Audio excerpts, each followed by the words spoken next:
बात किया था वो फेमिनिज्म को लेके बात किया था।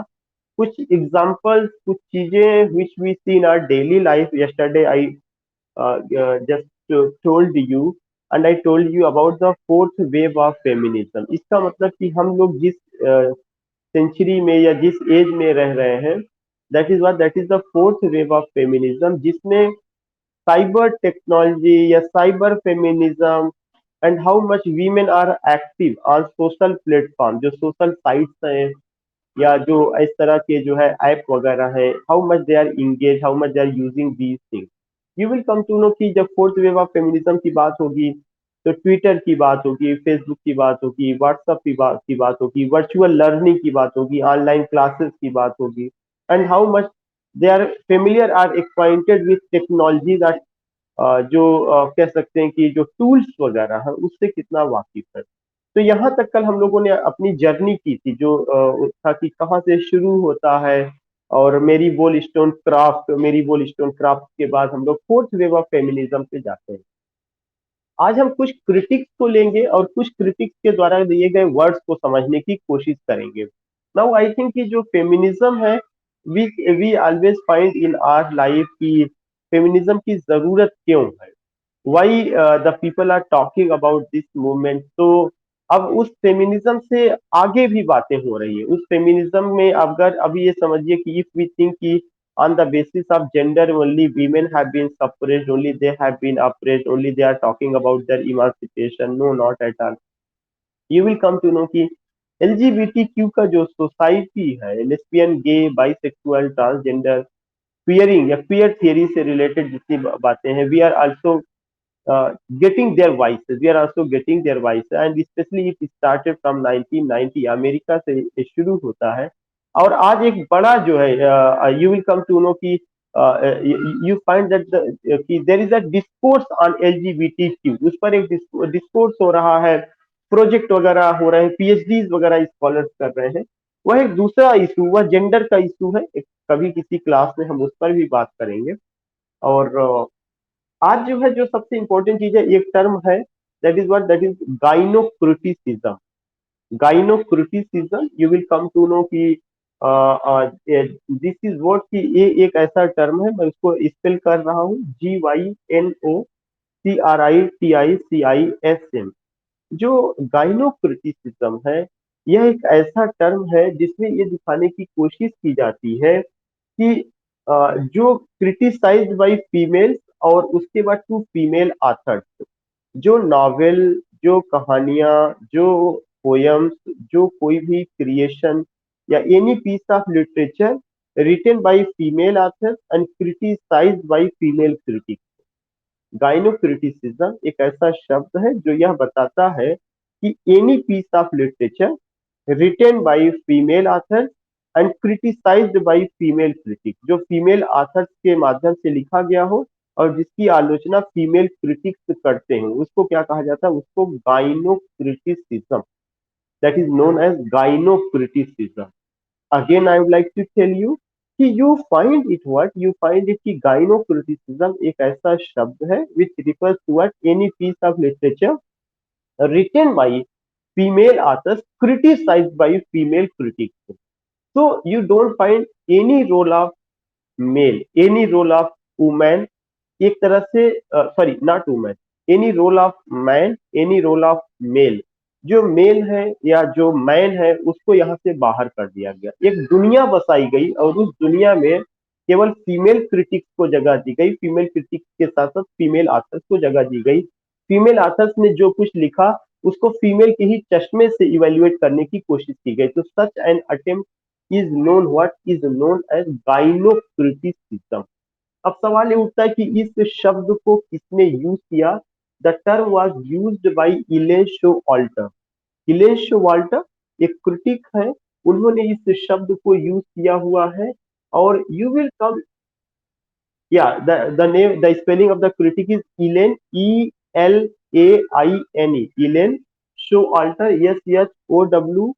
SHOWALTER, Elaine Showalter. इसको जो है इलेन शोवाल्टर ने लिखा है अपने एसे, और उनका एसे का नाम है towards a feminist poetics.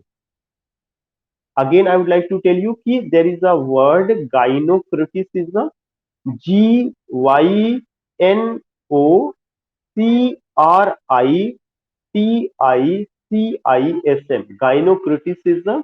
It's a criticism or type of criticism in which we find the practicing of the practicing of piece of literature written by female authors criticized by female critics. Female authors के द्वारा लिखा गया कोई रचना जिसको female critics criticise करते हैं, उस प्रयास को क्या कहा जाता है? गाइनोक्रिटिसिज्म कहा जाता है। यह चीज जो है, इस शब्द का यूज किसने किया है? इस शब्द का यूज इलेन शो ऑल्टर ने किया है। इलेन, ELAI यानी इलेन, show alter, SHOWALTER, इलेन Showalter ने किया है। और किसमें किया हुआ है? अपने critical essay towards a feminist poetics, towards a feminist poetics, यह उनका क्रिटिकल एसे था। इसमें उन्होंने इसको किया, जिसमें उन्होंने बताया कि it means the study of feminist literature written by female and critics also by female author. जो मैंने आपको अपनी लैंग्वेज में बताया कि any piece of literature written by female authors and criticised by female critics, वही आपका गाइनोक्रिटिसिज्म। तो गाइनोक्रिटिसिज्म हो गया, उसका मीनिंग हो गया, किसने यूज किया? इलेन शो ऑल्टर ने यूज किया हुआ। किसमें यूज किया हुआ है? Towards of feminist poetics, उसमें उन्होंने इसका यूज किया और इसका मैंने आपको मतलब बताया। इसमें होता क्या है कि इसमें जो है, it means what in this field of criticism you find what, you find the exclusion of male authors and male critic. ये पॉइंट आप नोट कर लीजिएगा, exclusion of male authors and male critics, inclusion of female authors and female critics. अगर आप इतना याद रखेंगे, एक को इंक्लूड किया जा रहा है, ज्यादा महत्व दिया जा रहा है, दूसरे को एक्सक्लूड किया जा रहा है। तो exclusion of female, sorry, exclusion of male authors and male critics, inclusion of female authors and female critics, यह एक पॉइंट है which we have to remember. Now एक दूसरा पॉइंट है जो आपको ध्यान में रखना है कि इस पार्टिकुलर जो गाइनोक्रिटिसिज्म है, इसका एक ऑब्जेक्टिव और है। उसका एक ऑब्जेक्टिव यह है कि जो निग्लेक्टेड ऑथर्स रहे हैं, या जिसको आप कह सकते हैं कि लॉस्ट ऑथर, उनको रिकवर करना। तो ये भी पॉइंट आप लिख लीजिएगा, the objective of gynocriticism is to recover lost और निग्लेक्टेड ऑथर्स, लॉस्ट और निग्लेक्टेड ऑथर्स।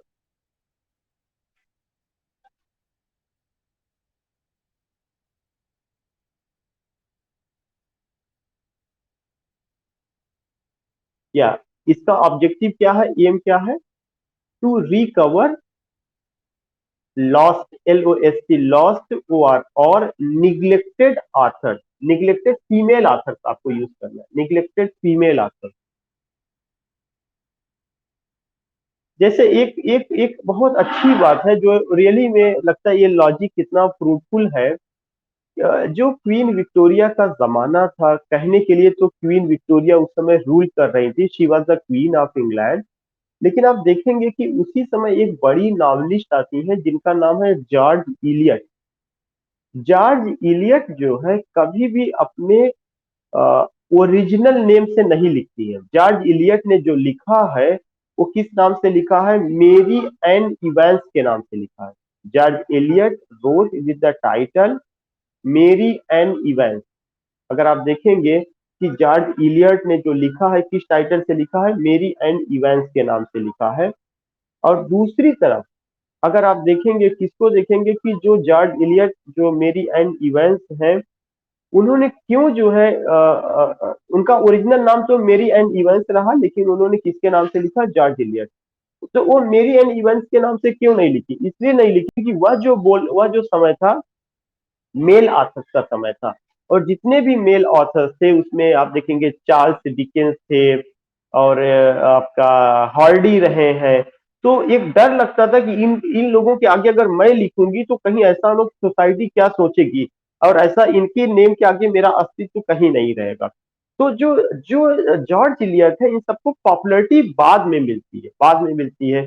तो उनके वर्क को महत्व देना, उनके पर बात करना और उसको फीमेल के चश्मे से देखना, फीमेल क्रिटिक्स उसको क्रिटिसाइज करें, ये सारी बातें जो है क्या कही जाती हैं, ये सारी बातें आपका होता है, इसका ऑब्जेक्टिव था। अब उसके बाद जो आप देखेंगे कि इस पर जो है कई किताबें आई हैं, इस पर जो लॉस्ट जनरेशन है, जो गाइनो क्रिटिसिज्म है, इसको लेकर के कई किताबें आई है। उनमें से एक किताब तो खुद इलेन शो ऑल्टर ने लिखा है, जिसका नाम, सॉरी, इलाइन शो ऑल्टर ने लिखा है, जिसका नाम है a literature of their own. ये किताब पूछी जा चुकी है, ये इलाइन शो ऑल्टर का है, a literature of their own करके, it's the name of the book. It came in 1977, a literature of their own, THEIR, a literature of their own. It came in 1977, a literature of their own, Elisha Alter. You will get these books. आप अगर कुछ नहीं तो नाम अकेले ऐसे ही आप वो करिएगा, all these things you will get. दूसरा एक है, वो है, किताब का नाम है mad women in the attic. Mad women in the attic, MAD, mad, उसी में वुमन शब्द, WOMEN, mad woman in the attic, attic ATTIC, mad woman in the attic. ये कब आती है? इन 1979 में आई है। इसके दो बड़े आथर हैं, दो लोगों ने मिल करके लिखा। उनमें से एक का नाम सैंड्रा गिलबर्ट।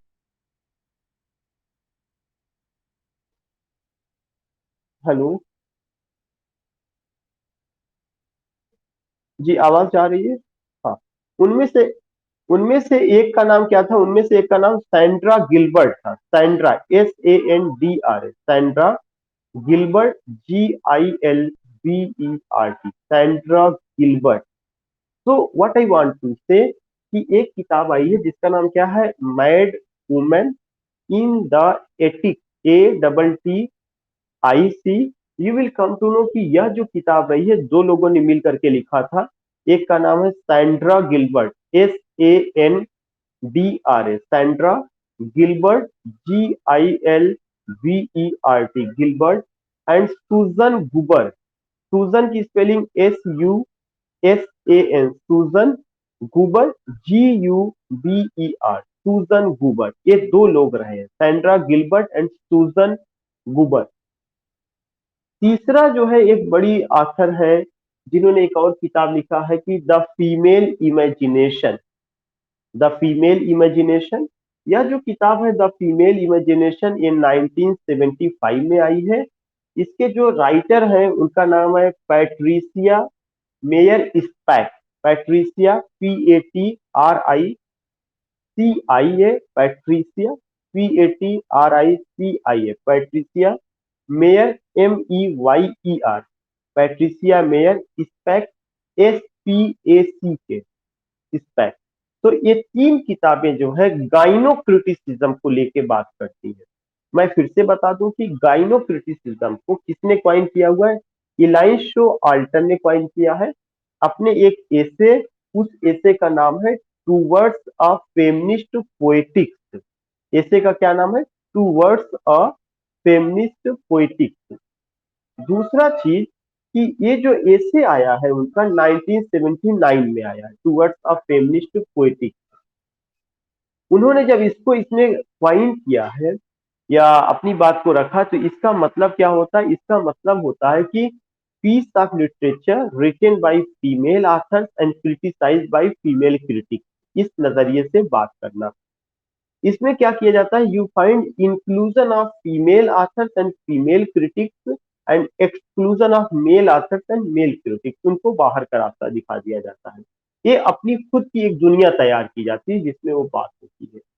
तो एक चीज ये बताया गया कि इसका ऑब्जेक्टिव क्या है, टू रिकवर लॉस्ट जनरेशन, या आप कह सकते हैं कि निग्लेक्टेड आथर, जो last poet writers, lost female authors, last female writers, या निग्लेक्ट जिनको किया गया, उनके बारे में बात करना, उनके वर्क को प्रमोट करना, उनको हाईलाइट करना।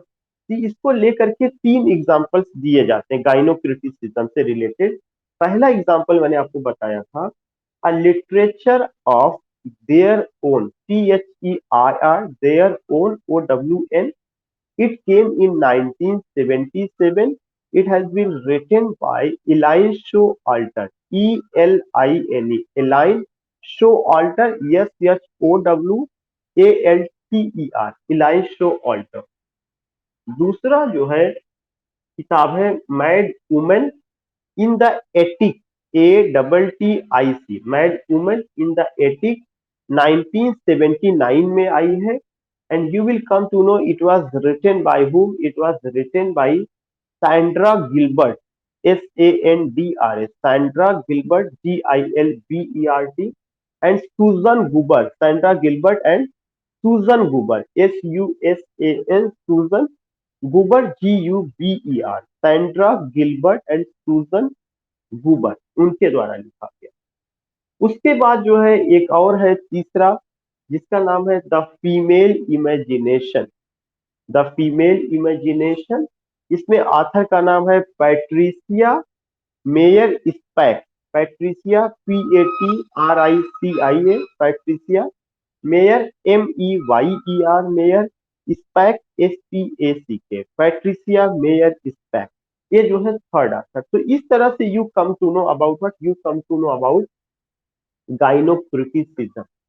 अब सवाल ये उठता है कि जो गाइनोक्रिटिसिज्म है, इसमें जो है किन चीजों को लेकर के बात हुई है?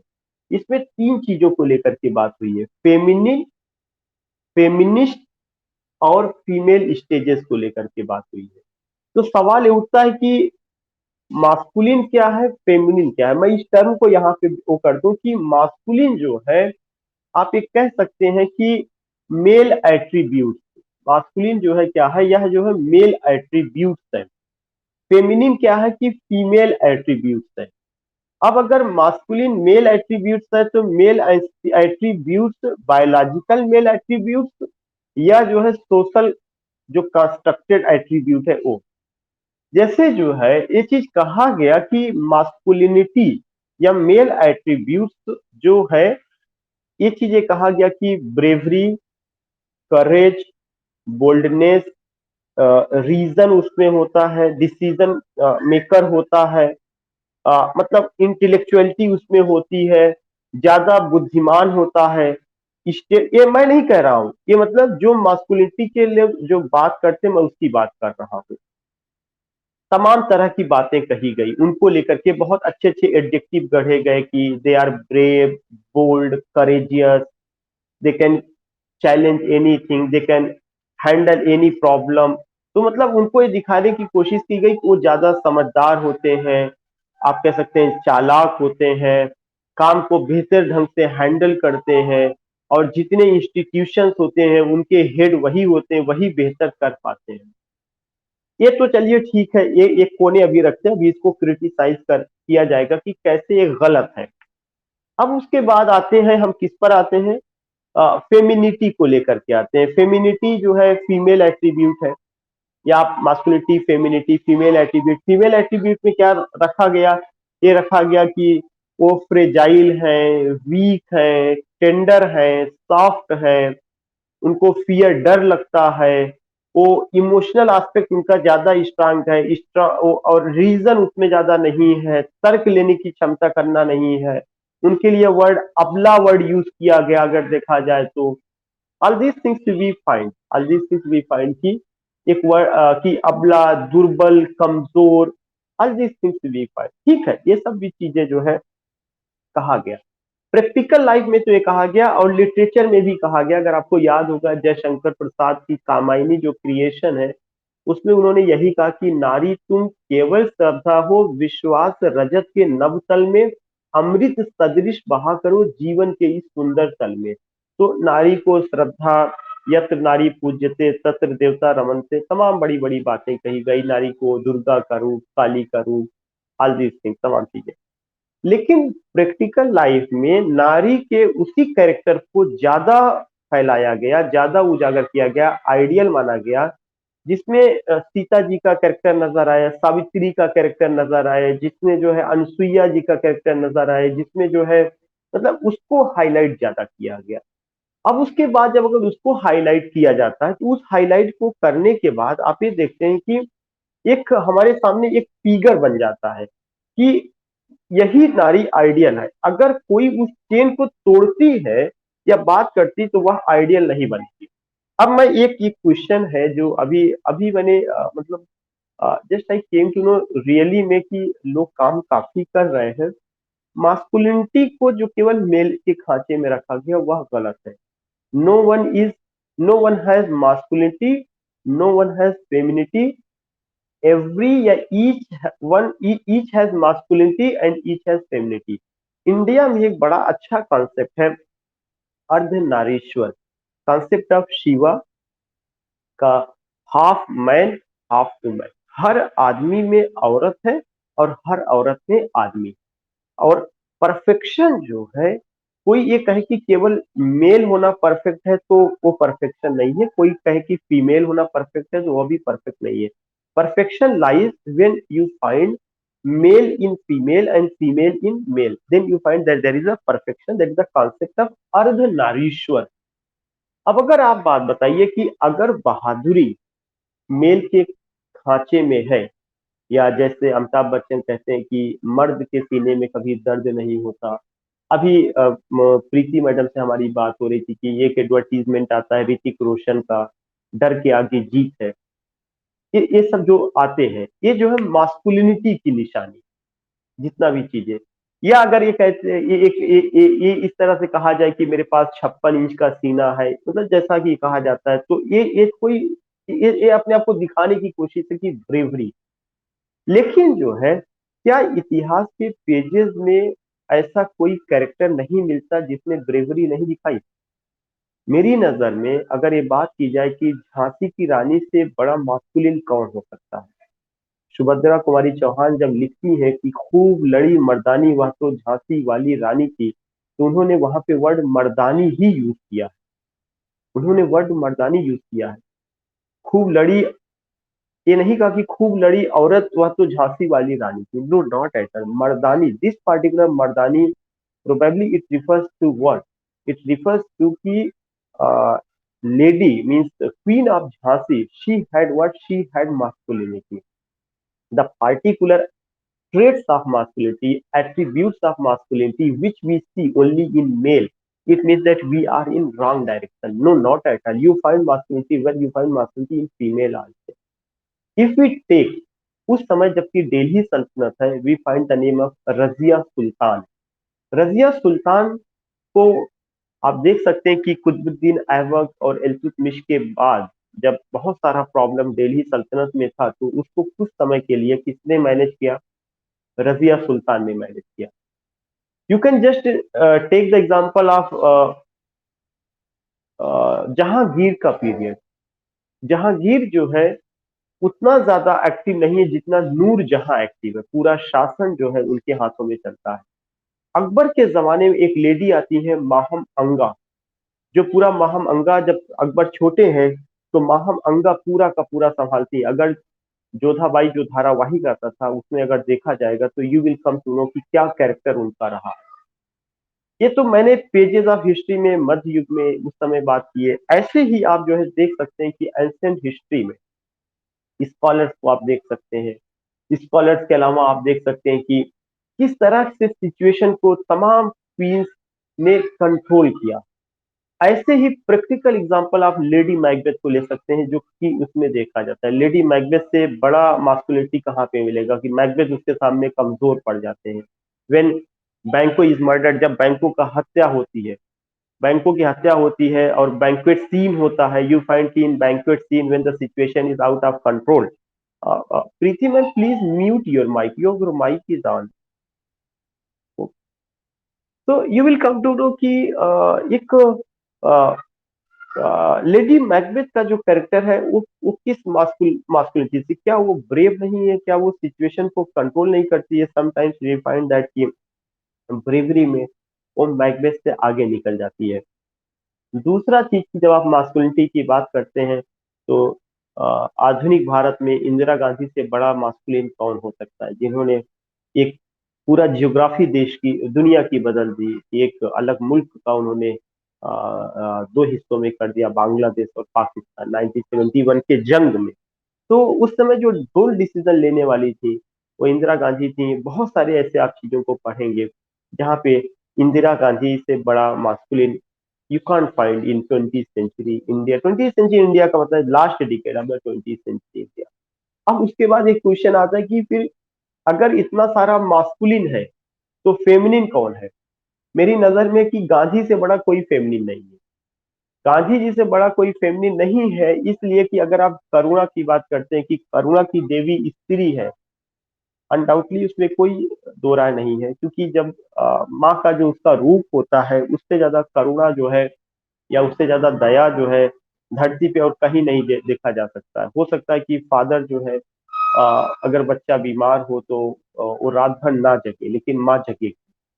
हो सकता है कि फादर जो है कुछ थोड़ा सा एग्रेसिव हो, उसकी बीमारी पर नाक भौं सिकोड़े, लेकिन माँ जो है बहुत ही with open heart and open soul वो सेवा करेगी। तो ये जो करुणा है ये नेचुरल है, जो मुझे लगता है कि उतना ज्यादा मेल में नहीं पाया जाता। मैं इस चीज को स्वीकार करता हूँ कि उसमें है, लेकिन जब आप करुणा की बात करते हैं, जब पूरा विश्व में वायलेंस चल रहा था, पूरे विश्व में when we find first world war, second world war, जब मास्कुलिनिटी के नाम पर हिटलर और मुसोलिनी लोगों का कत्ल कर रहे थे, तो भारत से एक आवाज उठ रही थी। वह आवाज एक मेल की थी, लेकिन उसमें दर्द एक फीमेल का था, और वो गांधी हमारे सामने लेकर के आए थे।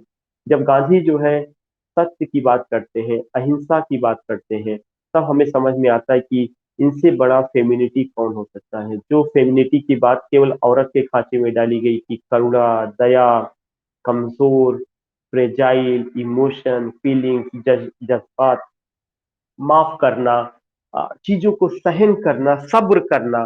तो गांधी जी ने जो एक पाठ पढ़ाया था कहाँ पे कि हिंसा नहीं होना चाहिए, हिंसा को कोई, जहाँ पे मास्कुलिनिटी हिंसा का प्रतीक है, वहीं पे एक मास्कुलिन, एक पेन, एक मेल हिंसा को रोकता है। तो गांधी से बड़ा फेमिनिन कोई नहीं हो सकता। या बहुत सारे ऐसे आपको एग्जांपल्स मिल जाएंगे कि बाद में उन लोगों ने गांधी को ही फॉलो किया, गांधी जी को ही फॉलो किया है। सच अ थिंग वी फाइंड। आज के समय में गांधी जी को लोग विलेन बना दे, बातें कुछ और करने लगे, या पॉलिटिकल उसकी वजह से चाहे जो उनके बारे में बात किया जाए, तमाम तरह की धारणाएं डेवलप की जाए, लेकिन ये बात है कि अगर विश्व में हमारी और पहचान है इंडिया, या इंडिया का एक पहचान है, तो उसके पीछे एक रीजन गांधी की फिलॉसफी और गांधी की आइडियोलॉजी है, जिसकी तरफ वेस्ट देखता है, जिसकी तरफ।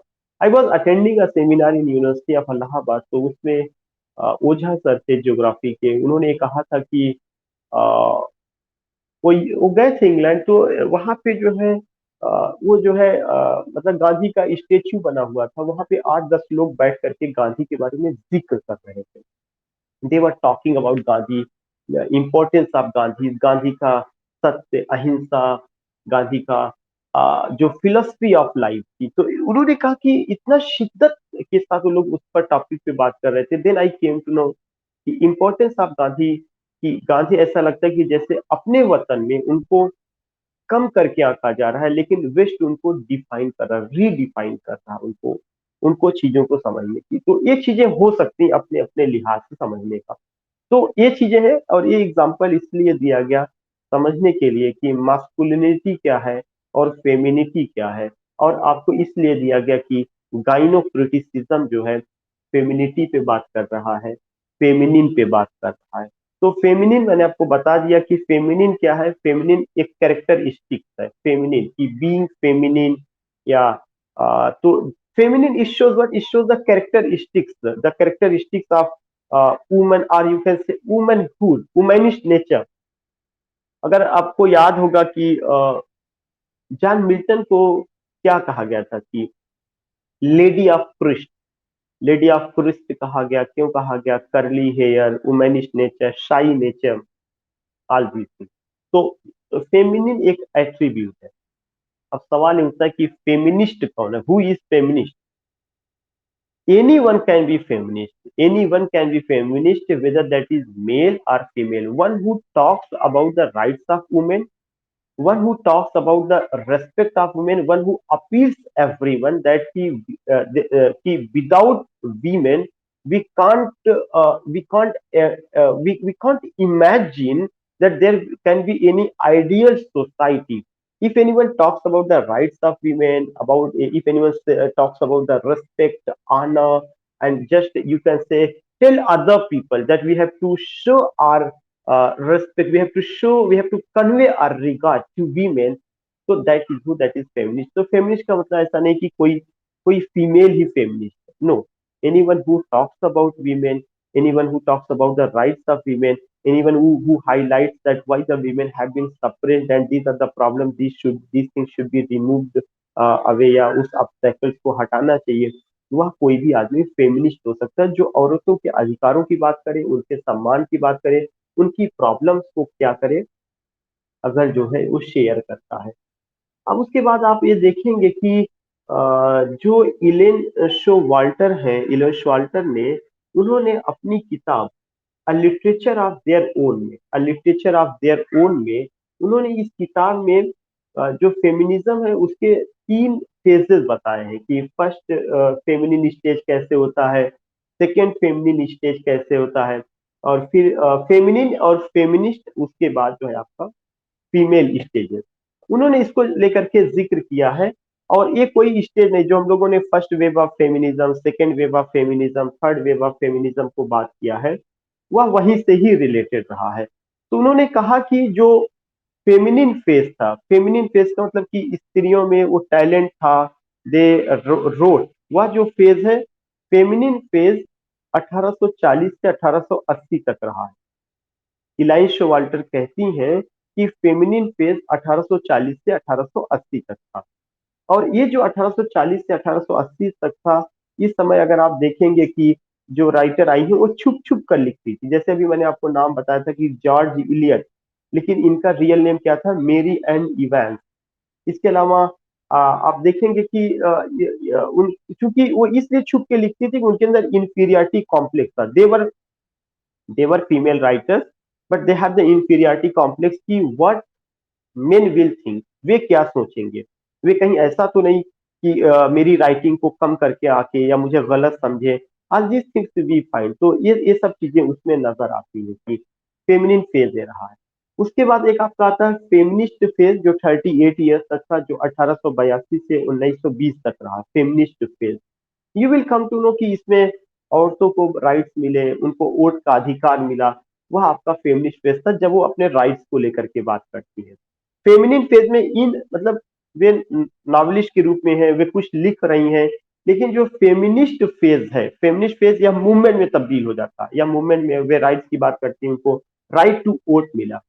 जो फीमेल फेज है वह 1920 में आता है। फीमेल फेज वह होता है जब सारी औरतों के प्रॉब्लम्स को हाईलाइट किया जाता है, और उसमें एक बड़ा नाम, मुझे लगता है कि आप सारे लोग वाकिफ होंगे उस नाम से, नॉवलिस्ट भी है और मुझे लगता है एक फेमिनिस्ट ऑथर भी है, Virginia wolf, a room of one's own करके उनकी एक किताब है, अ रूम ऑफ वंस ओन।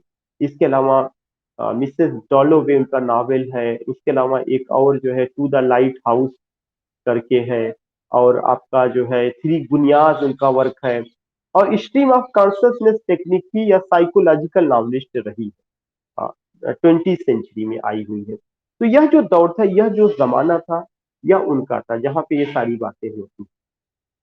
उसके बाद आपको ये चीज ध्यान में रखना है कि इसमें बहुत कुछ हुआ, वर्जीनिया वुल्फ आई है, डोरोथी रिचर्डसन आई हुई है, all these things we find. तो when you talk about these things then you will come to know कि या ये चीज रहा है। तो एक चीज जो हमने बात की है इतना सारा किसको लेकर के, इलाइन शो आल्टर को लेके बात किया गया। इलाइन शो आल्टर बताती है कि 3 चीजें रही हैं। एक तो फेमिनिन स्टेज रहा है, फेमिनिन स्टेज के लिए उन्होंने किसका एग्जाम्पल दिया है, जॉर्ज इलियट के जमाने को दिया हुआ।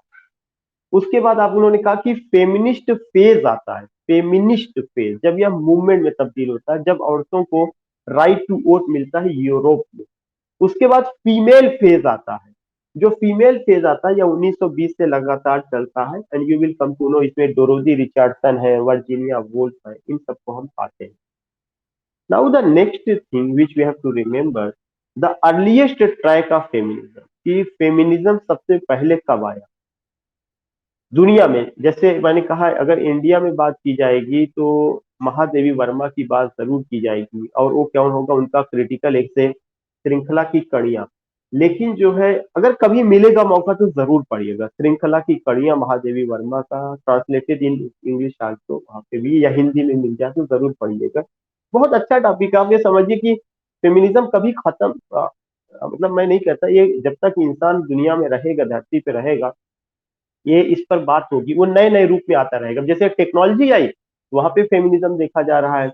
जितनी मूवीज आजकल बन रही हैं साइबर स्पेस से रिलेटेड, या जिसमें हमने देखा कि हॉलीवुड की मूवीज वगैरह, उसमें जिस हिसाब से मास्कुलिटी दिखाई जा रही थी, उसमें फेमिनिटी कहाँ पे आ। तो जो अर्लीस्ट ट्रैक ऑफ फेमिनिज्म है, ये कहा जाता है दुनिया की सबसे पहली फेमिनिस्ट लेडी या फेमिनिस्ट जो थी, वो मेरी एस्टेल थी। इस सबको आप ध्यान से सुनिएगा। दुनिया की सबसे पहली फेमिनिस्ट जो रही है, मेरी एस्टेल, MARY, मेरी एस्टेल, ASTELL, मेरी एस्टेल जो है वो दुनिया की सबसे पहली फेमिनिस्ट रही हैं।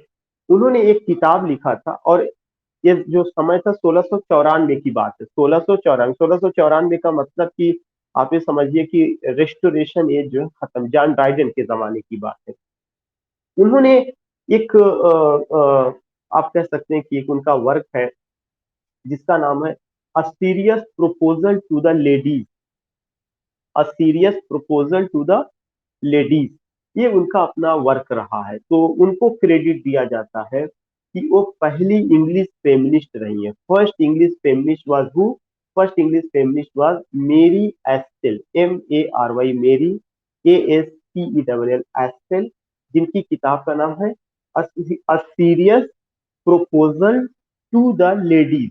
और इसमें उन्होंने बात की कि जिन औरतों के पास पैसा है, उन औरतों को अपना पैसा दूसरी औरतों की एजुकेशन में लगाना चाहिए। यह एक बड़ी बात है कि वहां तक सोच पाई।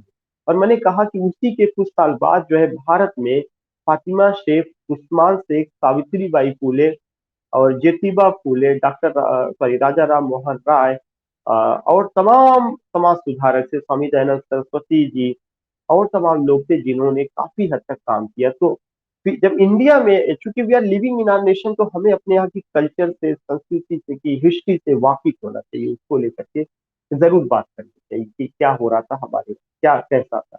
तो एक पॉइंट तो मेरी एस्टेल को लेकर के आपसे मैंने बात किया। दूसरा एक शब्द है एक रिचर फेमिनिज्म, एक रिचर, ECRITURE, एक रिचर फेमिनिन करके एक शब्द है, ECRITURE, जो एक रिचर फेमिनिन है। इस शब्द को एक क्रिटिक है हेलेनी सिग्जाउस, हेलेनी सिग्जाउस, हेलेनी की स्पेलिंग है HELENE, हेलेनी, HELENE, हेलेनी सिग्जाउस, CIXOUS। उन्होंने इस शब्द को क्वाइन किया है, हेलेनी सिग्जाउस ने क्वाइन किया है। और अपने एक किताब जिसका नाम है the laugh of the Medusa, ये पूछा जा चुका है, the laugh of the Medusa. मैं फिर से बता दूं, अभी मैंने एक नाम लिया, एक रिचर फेमिनिज्म। एक रिचर की स्पेलिंग है ECRITURE, एक रिचर फेमिनिन, FEMININE। इस शब्द को किसने क्वाइन किया है? हेलेनी, HELENE,